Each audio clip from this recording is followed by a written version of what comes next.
qui commence vous apporter la santé et la réussite et voir se réaliser vos projets les plus légitimes. Le début d'une nouvelle année doit être pour nous une échéance au cours de laquelle nous pouvons fixer l'excellence comme notre objectif d'avenir. Cela suggère l'adoption de résolutions adaptées. Le contexte actuel cadre parfaitement avec une telle initiative. Dois-je rappeler que depuis le 30 août 2023, notre pays écrit une nouvelle page de son histoire sous l'impulsion du Comité pour la transition et la restauration des institutions, avec à sa tête le général de brigade Brice Clotaire Oligui Nguema, président de la transition, président de la République, chef de l'État et président du Conseil supérieur de la magistrature. Parmi les principaux objectifs de cette dynamique, l'édification d'un véritable état de droit, au sein duquel la justice doit pleinement jouer son rôle avec toute l'efficacité requise. La justice figure au nombre des institutions à restaurer.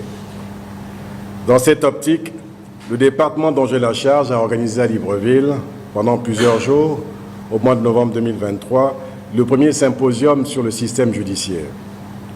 Ces assises ont permis de procéder à un diagnostic sans complaisance des maux dont souffre notre justice et d'esquisser des perspectives de solutions. La restauration de la justice commande un renforcement substantiel des capacités de ses acteurs. Et le présent atelier s'inscrit dans cette logique. Mesdames et messieurs, autant vous dire d'entrée, les dysfonctionnements dont souffre notre justice sont à la fois graves et multiformes. Ils appellent de notre part une implication commune dans la recherche des actions correctives. De nos jours, le contraste est saisissant entre la délinquance réelle que tout le monde sent et observe, avec regret d'ailleurs dans la société, et la délinquance légale et judiciaire. Ce contexte rend illusoire la sécurité des biens et des personnes. En milieu judiciaire, les valeurs qui ont toujours caractérisé les métiers de la justice sont galvaudées, à savoir l'éthique, le professionnalisme, la loyauté, la diligence, l'exemplarité, l'intégrité, la réserve, la recherche de modèles, etc. Les revendications d'ordre matériel prennent le dessus sur la quête de ces valeurs nécessaires à une justice fiable. De nombreux agents perdent de vue que les avantages que confèrent les métiers judiciaires sont mérités. Ils sont la contrepartie des contraintes inhérentes au statut de ceux auxquels la société confie l'administration de la justice. L'opinion comprendrait d'autant plus facilement ces avantages si elle était satisfaite des prestations de la justice. A contrario, dans le contexte de l'actualité, l'opinion pourrait-elle comprendre que la satisfaction des revendications actuelles des magistrats coûterait à l'État plus de 25 milliards de francs CFA par an, alors qu'elle n'est pas du tout satisfaite du rendu de la justice. Mesdames et messieurs, il y a un lien indéfectible entre vos devoirs et vos droits. L'équilibre de ces deux pans constitue une exigence qui symbolise la balance représentative de votre institution. En effet, la justice est faite par et pour les équilibres. Par les équilibres, parce qu'elle évite une concentration des tâches et des pouvoirs entre les mains d'un seul acteur, d'où son organisation en siège, parquet, greffe, instruction, ou encore l'établissement des ordres de juridiction, la répartition des compétences, l'adoption des mécanismes tels que la collégialité, la délibération, les voies de recours, etc. Pour les équilibres, parce que la justice, telle le Léviathan de Thomas Hobbes, doit s'imposer dans les rapports interpersonnels en faisant en sorte que les plus faibles ne soient nullement écrasés par les plus forts.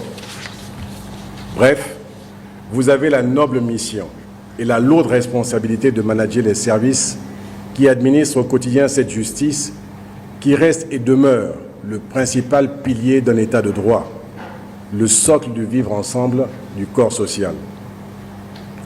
Cet atelier se tient juste après l'adoption d'une nouvelle constitution issue de la loi référendaire du 19 décembre 2024 promulguée par le décret 458-2024 du 19 décembre 2024.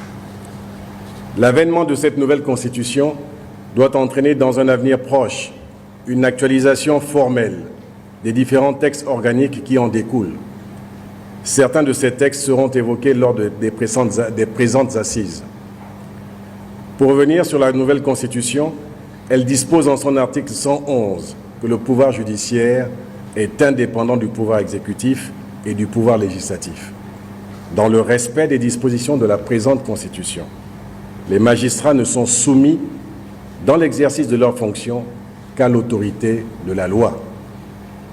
Je voudrais trouver en cette rencontre exceptionnelle l'occasion de rappeler brièvement quelques articulations formelles de l'indépendance du pouvoir judiciaire vis-à-vis du pouvoir législatif et du pouvoir exécutif. En ce qui concerne le pouvoir législatif, les articles 109 de la Constitution et 2 de la loi 9/2019 portant organisation de la justice enseignent sur la légitimité de la représentation nationale de porter un regard sur les activités de la justice dès lors que celle-ci est rendue au nom du peuple gabonais.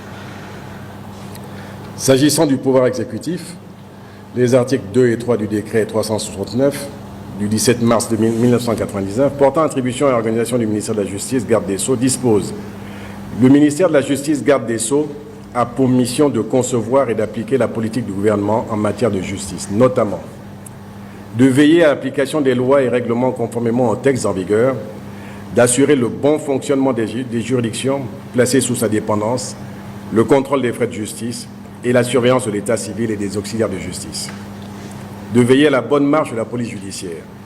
Le ministère de la Justice, garde des Sceaux, assure également la liaison entre le gouvernement et le pouvoir judiciaire, conformément aux textes en vigueur en la matière. Le ministère de la Justice, garde des Sceaux, est placé sous l'autorité du ministre et le ministre est gardien et conservateur des sceaux de l'État, premier détenteur de l'action publique. Le ministère veille à l'égal et au libre accès de tous à la justice.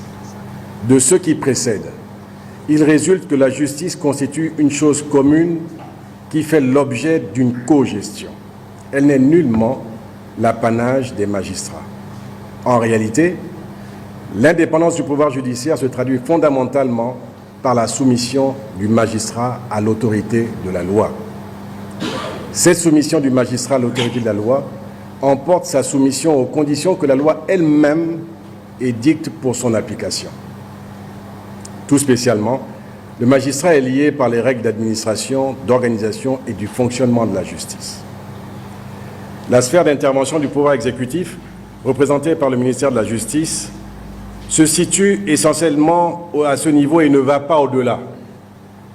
En tant que ministre, je connais les limites de la loi et ce ne sont pas les sollicitations qui manquent pour pousser le ministre à y déroger. Nous devons être conscients que les maux qui minent la justice relèvent de plusieurs problématiques. Sans être exhaustif, on peut citer la condition individuelle des personnels qui doit toujours être améliorée, le cadre de travail des agents qui ne permet pas aujourd'hui de faire face à l'explosion du contentieux et à la forte demande des justiciables, la formation des agents affectés dans des juridictions spécialisées, etc. La réponse des pouvoirs publics à toutes ces problématiques ne saurait ni être instantanément complète, ni être indéfiniment reportée. Cependant, toute réforme de forte ampleur se conçoit et se déploie dans le cadre des politiques publiques.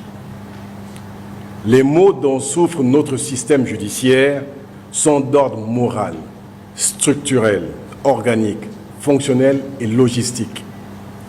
Leur traitement exige une méthodologie, c'est-à-dire une planification qui procède d'un choix politique. En l'occurrence, la priorité du président de la République et du gouvernement est donnée à l'amélioration de l'environnement professionnel des magistrats et greffiers. Chacun est témoin des efforts qui sont en train d'être consentis dans le domaine des infrastructures. Pour rappel, en dehors du tribunal de Ntoum, inauguré et livré il y a 3 mois, nous réceptionnerons cette année l'annexe du palais de justice de Libreville, et nous lancerons les travaux de construction, réhabilitation, réfection des tribunaux et cours. Par ailleurs, nous poursuivrons l'équipement des juridictions. Mesdames et messieurs, autant que vous êtes, et chacun dans son domaine de compétence, vous êtes les délégués de l'institution judiciaire dans ses différentes composantes. Il vous revient de porter le message de la loi, de l'appliquer et de la faire appliquer. Je vous soumets ici, enfin à votre méditation, ces quelques questionnements. Est-il conforme à la loi qu'une personne qui a purgé sa peine continue de garder prison plusieurs jours, voire des mois ou des années après? Est-il conforme à la loi qu'une personne soit en détention préventive au-delà du délai légal sans décision judiciaire? Est-il conforme à la loi qu'une procédure de référé dure des années? Est-il toujours conforme à la loi qu'une procédure abrégée soit traitée comme une procédure ordinaire? Est-il conforme à la loi que les procédures de flagrance soient traitées comme des procédures ordinaires? Est-il conforme à la loi, mesdames et messieurs, que des dossiers relatifs à l'état des personnes et aux successions, malgré leur sensibilité, demeurent sans réponse de la justice pendant plusieurs mois, voire plusieurs années? Qu'est-ce qui explique la durée excessivement longue des procédures collectives d'appurement du passif? Pourquoi le faible taux d'exécution des peines d'amende? Comment expliquer les lenteurs observées dans la mise à disposition des copies et exposition de jugements aux parties? Comment comprendre la disparition des dossiers et l'absence de leurs traces dans les registres institués par la loi? Est-il normal que des jugements soient rendus à l'insu des parties pour leur priver des voies de recours prévues par la loi?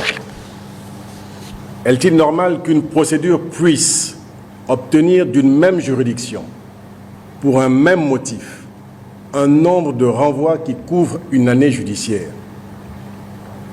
Est-il conforme à la loi que des recours formés ne soient pas transmis à la juridiction compétente plusieurs mois, voire des années plus tard? Est-il conforme à la loi que les délibérés ne soient pas vidés aux dates indiquées aux parties, ni même prorogés? Est-il conforme à la loi que les décisions prises en cours de délibéré soient altérées unilatéralement par un membre du collège délibérant? Est-il encore conforme à la loi que le nom d'un magistrat qui n'a pas assisté au débat et à la délibération puisse figurer sur le jugement? Est-il conforme à la loi, est-il normal que les magistrats du siège puissent, à l'insu de leurs collègues du parquet, se rendre dans des commissariats ou brigades de gendarmerie pour poser des actes de trafic d'influence? Ces réalités, non exhaustivement énumérées, sont parfaitement connues des chefs de service que vous êtes. Et la question qui ne surprendrait personne est celle des mesures pratiques prises en vue d'y mettre un terme. Quoi qu'il en soit, ces mêmes phénomènes qui constituent autant de menaces à la bonne administration de la justice étaient connus du législateur gabonais qui, pour les conjurer, a adopté des lois d'organisation judiciaire. L'objet de ces lois est de garantir la bonne administration de la justice. À cette occurrence, il est constant que depuis son accession à la souveraineté internationale, le Gabon a revisité plusieurs fois ces lois. Cependant, force est de constater que l'impact des différentes réformes reste assez relatif. Les résistances font partie intégrante du processus de changement. L'annonce du changement provoque souvent un choc, quand elle n'enclenche pas une réaction de rejet. La colère peut se manifester sous la forme de l'inertie. Peut-être n'a-t-on jamais sérieusement questionné la raison des causes de la récurrence de ces mots. L'on est enclin à le penser raisonnablement. Les rapports moraux annuels de l'Inspection générale des services judiciaires soulignent de graves dysfonctionnements que les changements intervenus à la tête des services judiciaires ne sont pas parvenus à éradiquer.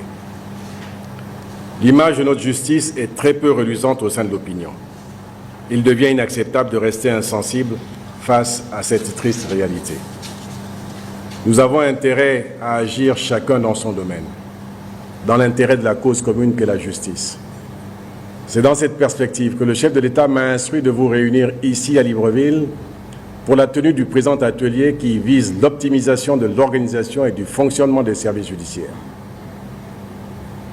Mesdames et messieurs, vous aurez compris que nonobstant l'encadrement légal de vos activités, des actes et comportements déviants persistent.